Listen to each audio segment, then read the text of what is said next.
Hello friends, welcome back to my YouTube channel. Today we'll see how we can install PowerShell module in an offline mode. First of all, you have to download the PowerShell modules.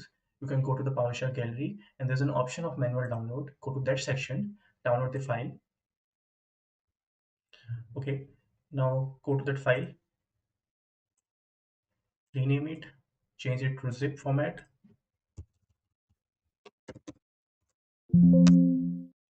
Okay, now open PowerShell as an administrator.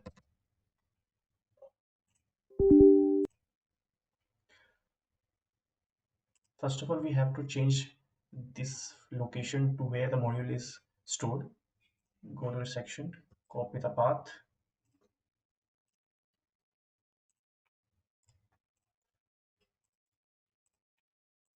Let's change it to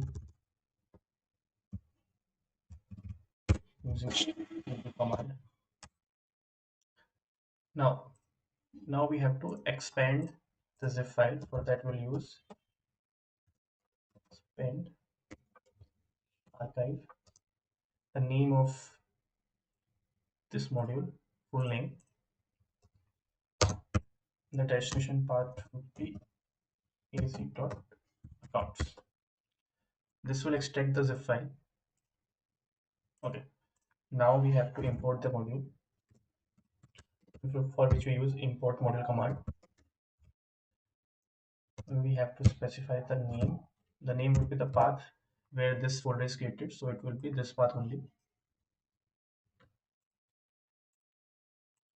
Execute this command. You can see the module is imported. To check if the module is imported or not, use this command, hit command module, the name of module, which is az.accounts. This will give you all the commands which covers under this module. You can verify. The next step would be copy these items to the location of PowerShell module. The command would be copy item, the path,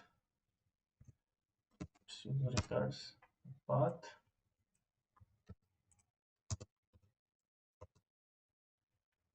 and the path where the module are stored, which is this. Now run the command. Okay, so now you can see the PowerShell modules are installed offline. Thank you.